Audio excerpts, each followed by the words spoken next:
Good afternoon all of you. स्वागत है आपका हमारे यूट्यूब चैनल भूषण साइंस में। तो आज का हमारा टॉपिक है डॉग बाइट। तो डॉग बाइट अगर आपको पसंद आए तो please like, subscribe and share करना बिल्कुल ना भूलें। तो डॉग बाइट के बारे में आज हम लोग चर्चा करेंगे कि डॉग बाइट में हमारा इंक्यूबेशन पीरियड क्या होता है, डॉग बाइट क्या होता है, शेप ऑफ वायरस क्या होता है, रैबिट इन्फेक्शन कौन से वायरस कॉज करता है, कौन से वायरस से, and stages of dog bite, कौन से स्टेज और कौन से कैटेगरी में हम लोग डिवाइड करेंगे कि कौन सा इसको डॉग बाइट किया हुआ है। ठीक है, उसी के अकॉर्डिंग हम लोग डॉग बाइट के अकॉर्डिंग कौन सा स्टेज है उसके अकॉर्डिंग हम लोग ट्रीटमेंट स्टार्ट करते हैं। Then sign and symptoms of the dog bite, then dose of the vaccination of the dog bite, and then last one is a prevention of the dog bite। इतनी सारी चीजों के बारे में आज हम लोग पढ़ेंगे। कोई भी सपना साकार करने के लिए सबसे जरूरी है सही कोच का होना। चुनिए भूषण साइंस प्लस को और करें अपने फार्मा एंड नर्सिंग का सपना साकार। Download the app now.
तो सबसे पहला चीज हम लोग को जानना जरूरी है, सब मतलब बहुत ज्यादा कॉमन है ना डॉग बाइट की। कहीं पे कुत्ते ने काट दिया तो अचानक से हम लोग हॉस्पिटल तक पहुंच नहीं पा रहे हैं, या फिर हमारे पास कोई भी इमरजेंसी कंडीशन नहीं है, तो उस टाइम पे हम लोग घर में ही क्या करें, या फिर हम लोग उसको कैसे आइडेंटिफाई कि वो कौन सा स्टेज है, या फिर हम लोग तुरंत उसका क्या प्रिवेंशन ले सकते हैं उसके साइन एंड सिम्टम्स को देख के। तो इन सारी चीजों के बारे में आज हम लोग पढ़ेंगे। तो डॉग बाइट क्या होता है, क्या होता है ये mode of contact between a saliva and mucus membrane. ठीक है, अगर अचानक से डॉग हमारे स्किन में टच कर देता है, ठीक है, म्यूकस या स्किन में टच कर देता है और उसका कांटेक्ट सलाइवा से हो जाता है, तो उसको हम लोग डॉग बाइट बोलते हैं। ठीक है, तो इसका क्या है इंक्यूबेशन पीरियड, ये कितने टाइम के लिए होता है, तो ये हमारा 14 डेज के लिए होता है। ठीक है, 40 डेज इसका इंक्यूबेशन पीरियड होता है। अगर पेशेंट प्रॉपर टाइम पे, प्रॉपर समय पे अगर वो प्रिवेंशन नहीं ले रहा है या फिर ट्रीटमेंट नहीं ले रहा है, तो उसका जो है हम लोग को सिम्टम 14 डेज में दिखना स्टार्ट हो जाएगा। और उस टाइम पे हम लोग को ये भी ध्यान रखना है कि जिस कुत्ते ने काटा है वो कुत्ता उस टाइम पे डेथ कॉज तो नहीं कर दिया। 14 डेज के अंदर हम ट्रीटमेंट ले रहे हैं, उसके बाद भी इन सारी चीजों का हम लोग को ध्यान रखना है।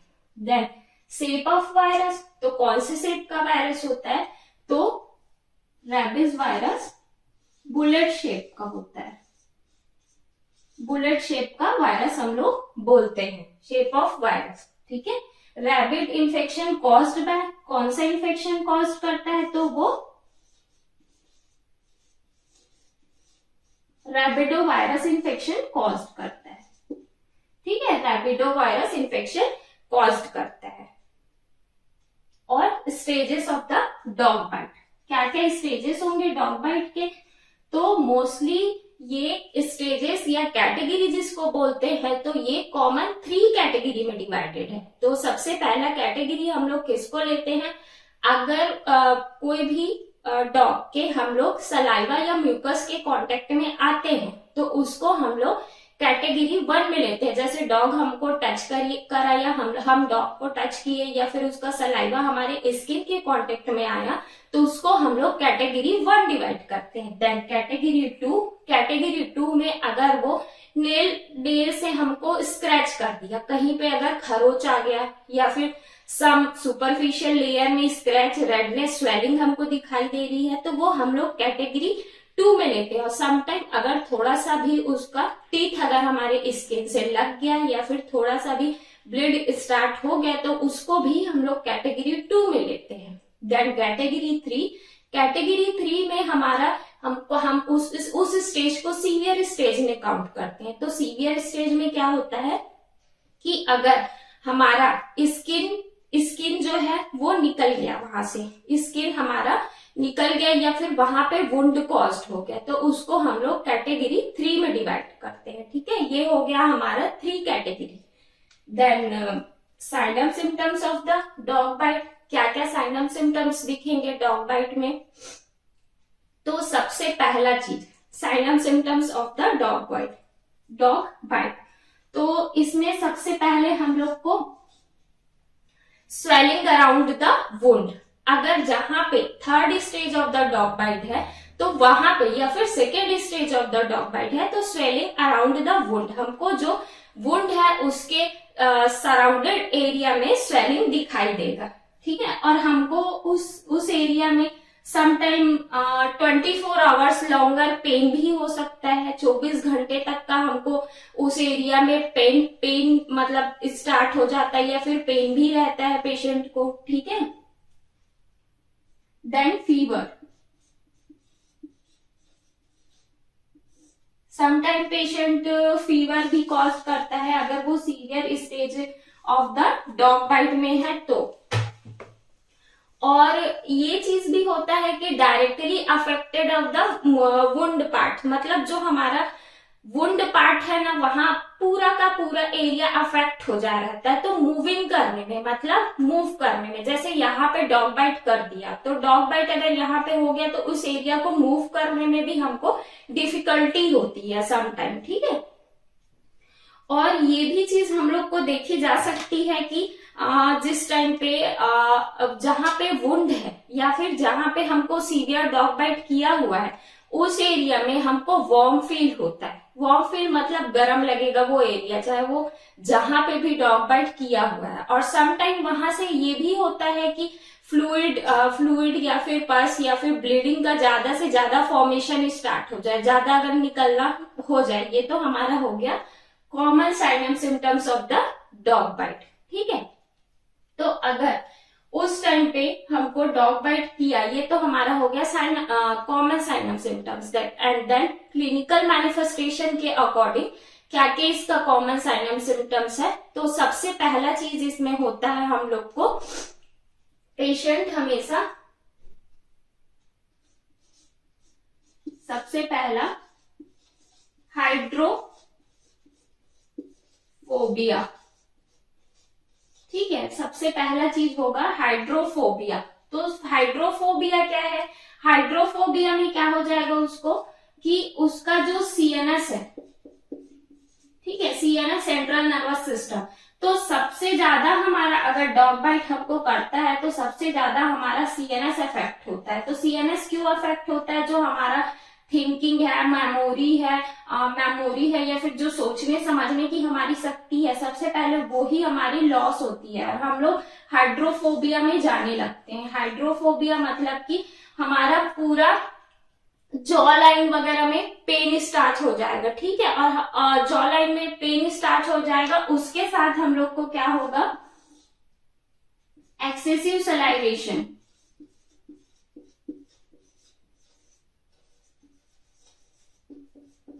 एक्सेसिव सलाइवेशन होगा। ठीक है, पेशेंट को एक्सेसिव सलाइवेशन होगा। तो एक्सेसिव सलाइवेशन होने के कारण पेशेंट को हाइड्रोफोबिया कॉस्ट होगा। अगर बहुत ही ज्यादा हमारा सलाइवेशन हो रहा है, बहुत ज्यादा सलाइवेशन बार बार हो रहा है, तो तो उस स्टेज में पेशेंट को हाइड्रोफोबिया होगा, मतलब कि वो पानी से डरने लगेगा, क्योंकि एक्सेसिव सलाइवेशन उस टाइम पे हमारे मुंह में बहुत ज्यादा पानी आएगा, पानी आएगा, पानी आएगा, तो उसको सम टाइम प्यास भी बहुत ज्यादा कम लगेगी कि मेरे को प्यास नहीं लग रहा है, पानी पीने की कोशिश नहीं करेगा, तो उस टाइम पे हमको हाइड्रोफोबिया हो जाएगा। ठीक है। और सम टाइम पेशेंट कंप्लेन करते हैं कि मतलब क्लिनिकल मैनिफेस्टेशन उनके अंदर देखा जाता है कि उनको हेलुसिनेशन हो जाता है। तो हेलुसिनेशन क्या होता है? False perception. ठीक है, फाल्स परसेप्शन मतलब किसी भी हम लोग जैसे एक ये पेन है, ऑब्जेक्ट है, तो इसको हम लोग लेके जाएंगे अगर पेशेंट के पास, तो ये पेन में भी उसको कुछ ना कुछ मतलब दिखाई देने लग जाएगा कि ये पेन नहीं है, यहाँ पे मैं अगर पेन को भी ऐसे दिखा रही हूँ और छुपा दे रही हूँ तो उसको ये लगेगा कि जैसे एक होता है ना कि बोल सकते हैं कि एक भूत होता है बट दिखाई नहीं देता है, वैसी टाइप का, मतलब उसको फाल्स परसेप्शन होगा। हम लोग जो चीज बोलेंगे उस चीज को समटाइम वो अच्छा मतलब सही भी समझ सकता है, या फिर उसको बहुत सारी बातों को लेकर के उसको लगेगा कि ये बहुत मतलब ये सच्चाई है, या मैं बहुत सही सोच रहा हूँ, मतलब फाल्स परसेप्शन होने लग जाएगा उसको। ठीक है। और उसके बाद पेन होगा, तो पेन तो कॉमन है अराउंड द वुंड, पेन रहेगा, उसको स्वेलिंग रहेगा, फीवर रहेगा, और स्वेटिंग भी समटाइम वो हाइड्रोफोबिया में जा रहा है और सीएनएस हमारा अफेक्ट हो रहा है, तो उसके कारण एक्सेसिव स्वेटिंग भी होगा और एंजाइटी भी कॉज करेगा, डरा हुआ रहेगा बहुत ही ज्यादा। ठीक है, ये हमारा हो गया sign and symptoms of the dog bite. ठीक है, अब हम लोग पढ़ते हैं doses of the dog bite, कौन सा डोज हम लोग को कब देना है।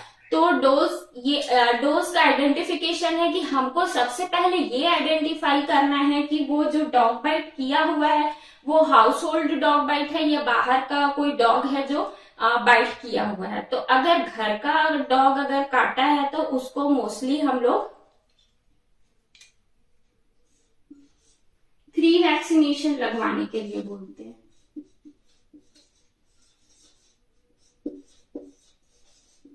ठीक है, मोस्टली हम लोग 3 वैक्सीनेशन लगाने के लिए बोलते हैं, क्योंकि ऑलरेडी वो जो डॉग होता है वो वैक्सीनेटेड होता है, इस कारण हम लोग 3 वैक्सीन उनको बोलते हैं कि आप 3 वैक्सीनेशन कम से कम कराइए करके। और अगर बाहर का डॉग काटा है तो 5 वैक्सीनेशन के लिए बोलते हैं उसको।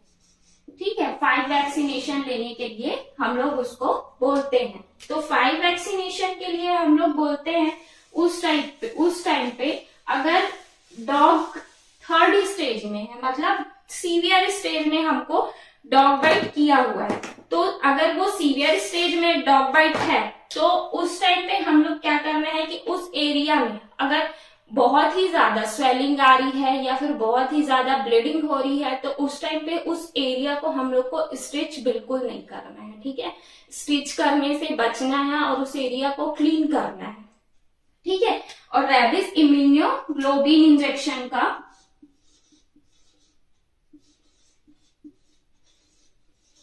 रेबिस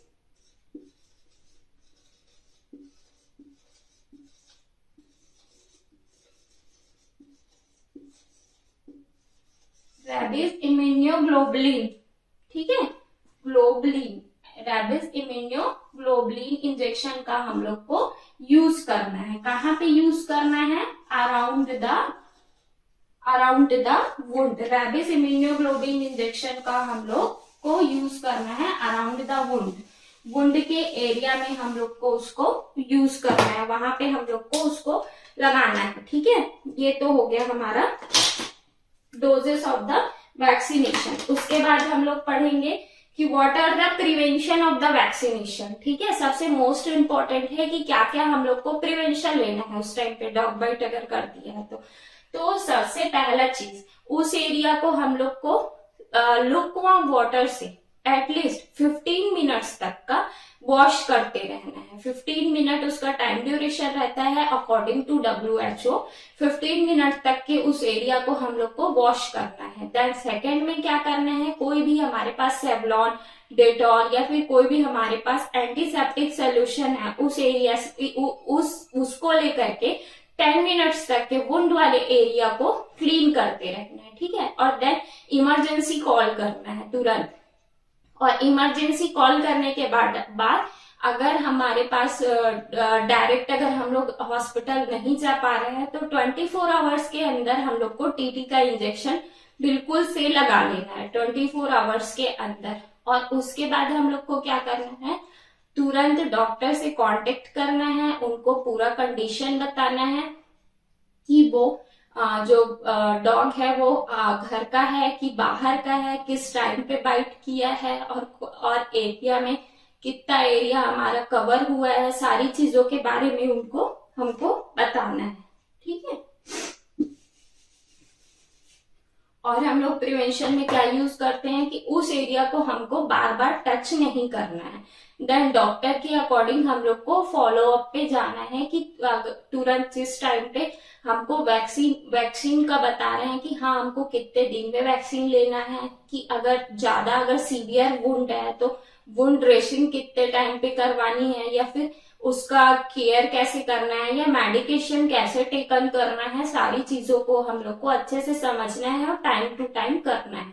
तो कहीं पे भी अगर डॉग अगर हमको बाइट करता है तो उससे डरने घबराने की जरूरत बिल्कुल नहीं है। उस टाइम पे हम लोग को कम से कम उस एरिया को कवर करके रखना है, उस एरिया को टच बिल्कुल नहीं करना है और 15 मिनट्स तक के एटलीस्ट उसको वॉश करना है लुकवार्म वाटर से और 10 मिनट्स तक के एंटीसेप्टिक सोल्यूशन से वॉश करना है। और हमको 24 आवर्स के अंदर टीटी का इंजेक्शन लगवा लेना है, ठीक है। ये हमारा डॉग बाइट हो गया। और हम लोग डॉग बाइट कब सेलिब्रेट करते हैं, रेबीज डे कब सेलिब्रेट करते हैं, 28 सितंबर को, ठीक है। ये हम लोग रेबीज डे सेलिब्रेट करते हैं 28 सितंबर को। तो हम लोग आज डॉग बाइट के बारे में पढ़े। तो डॉग बाइट क्या होता है, डॉग बाइट अगर हमारा डायरेक्ट कांटेक्ट होता है सलाइवा से, म्यूकस मेम्ब्रेन से डॉग के, तो वो हमारे स्किन में टच होता है जिसको हम लोग डॉग बाइट बोलते हैं। देन इंक्यूबेशन पीरियड क्या था, 14 डेज का उसका इंक्यूबेशन पीरियड था, ठीक है। 14 डेज का इंक्यूबेशन पीरियड रहता है उसका। और शेप ऑफ वायरस क्या है, तो ये बुलेट शेप ऑफ वायरस रहता है, इसका शेप जो होता है वो बुलेट शेप का वायरस होता है। Then rabies infection caused by, कौन सा इन्फेक्शन कॉज्ड करता है, तो रेबिडो वायरस इन्फेक्शन कॉज्ड करता है। Then stages of the dog bite, तो मोस्टली ये 3 स्टेजेस में डिवाइडेड है, first stage, second stage, then third stage. तो फर्स्ट स्टेज में क्या होगा, अगर डायरेक्ट हम लोग डॉग के कांटेक्ट में आते हैं और उसके म्यूकस के कांटेक्ट में आते हैं, वहां पे वो हम लोग को टच करता है और उसका म्यूकस हमारी स्किन पे लगता है, तो वो हम लोग first stage of the dog bite count करेंगे। Then second stage of the dog bite, second stage में अगर वो नेल हमारे स्किन पे स्क्रैच कर देता है, ठीक है, नेल स्क्रैच कर देता है, या फिर सम टाइम वहां पे अगर वो नेल स्क्रैच करने के बाद थोड़ा सा रेडनेस आ जाता है या फिर स्वेलिंग आ जाता है, तो उसको हम लोग second stage of the dog bite count करेंगे। Then third stage of the dog bite, third stage में हम लोग अगर वहां का वो स्किन को निकाल दिया या फिर बाइट कर दिया, सेकेंड में भी वो बाइट करता है बट उस टाइम वो सीवियर बाइट नहीं करता, मतलब ज्यादा वुंड कवर नहीं करता है ना, ज्यादा वुंड नहीं रहता, तो उस टाइम पे हम लोग ज्यादा अगर वुंड रहता है तो उसको हम लोग third stage of the dog bite cover करते हैं। Then sign and symptoms of the dog bite, क्या क्या साइनम सिम्टम मतलब क्या क्या लक्षण दिखेंगे, ठीक है। Sign and symptoms of the dog bite में क्या क्या लक्षण हम लोग को दिखाई देंगे अगर हमको डॉग बाइट किया है तो सबसे पहला लक्षण हम लोग को दिखाई देगा swelling and redness around the wound. सबसे पहला हमारा स्वेलिंग रहेगा, रेडनेस रहेगा अराउंड द वुंड, और हमको पेन रहेगा 24 आवर्स लॉन्गर। देन सेकेंड में क्या रहेगा, हमको मतलब जिस एरिया में डॉग बाइट किया हुआ है उस एरिया को मूव करने में प्रॉब्लम होगा। ठीक है, मूव करने में प्रॉब्लम होगा, और वो हमारा एरिया जहाँ पे डॉग बाइट किया होगा वो एरिया हम लोग को गरम गरम टाइप का फील होगा, वार्म फील होगा। ठीक है, और मेन क्लिनिकल मैनिफेस्टेशन क्या क्या रहेगा, तो क्लिनिकल मैनिफेस्टेशन हाइड्रोफोबिया रहेगा, हेलुसिनेशन रहेगा पेशेंट को, क्योंकि हमारा सेंट्रल नर्वस सिस्टम इसमें बहुत ही ज्यादा अफेक्ट होता है डॉग बाइट में। ठीक है, और उसके अलावा क्या रहेगा, एक्सेसिव थ्रस्ट रहेगा, स्वेटिंग रहेगा, सम टाइम बीपी कम भी होता है पेशेंट का, क्योंकि पेशेंट एंजाइटी में जाता है इस कारण। ठीक है, तो और उसके बाद क्या है डोजेज ऑफ वैक्सीनेशन। तो वो हाउस होल्ड अगर डॉग है, हाउस का घर का कुत्ता काटा है, तो वो पहले से वैक्सीनेटेड रहता है, तो उसमें 3 वैक्सीनेशन मोस्ट इम्पोर्टेंट्स रहते हैं लगवाने के लिए। देन सेकेंड में 5 वैक्सीनेशन ऑफ द डोज। ठीक है, 5 वैक्सीनेशन लगाना है अगर बाहर का कुत्ता काटा है तो ये तो हो गया हमारा vaccination. Then prevention is the most important in dog bite condition. तो सबसे पहले हम लोग को करना है continuous wash in 15 second in around the wound. ठीक है, 15 सेकेंड तक का हमको कंटिन्यूशन वहां पे लुकवार्म वाटर से वॉश करना है। देन सेकेंड में क्या करना है, antiseptic solution like Dettol, Savlon, या फिर हमारे पास बेटाडीन वगैरह है, उससे हम लोग को वॉश करना है। ठीक है, देन उसके बाद क्या करना है, हम लोग को उस एरिया को बिल्कुल भी टच नहीं करना है, और 24 आवर्स के अंदर हम लोग को टीटी का इंजेक्शन बिल्कुल लगवा ही लेना है। ठीक है, और उस एरिया को स्टिचिंग करने से बचना है। ठीक है, और ज्यादा अगर ब्लीडिंग है, ज्यादा अगर वहां पे अफेक्टेड एरिया है, तो वहां पे डॉक्टर इम्यूनोग्लोबिन इंजेक्शन का सजेशन देते हैं, उसको हम लोग को बिल्कुल लगवा लेना है और फॉलो अप करना है। फॉलो अप के बाद प्रॉपर डोज लेना है वैक्सीनेशन का, और हम लोग को ये ध्यान देना है कि 14 डेज ऑफ पीरियड के मतलब इंक्यूबेशन पीरियड है जो 14 डेज का, उसके अंदर अगर हमारे अंदर कोई भी साइनम सिम्टम्स अगर दिखाई दे रहे हैं तो उस पे हमको तुरंत जाके फॉलो अप या डॉक्टर से कांटेक्ट करना है। ओके, ठीक है, थैंक यू सो मच।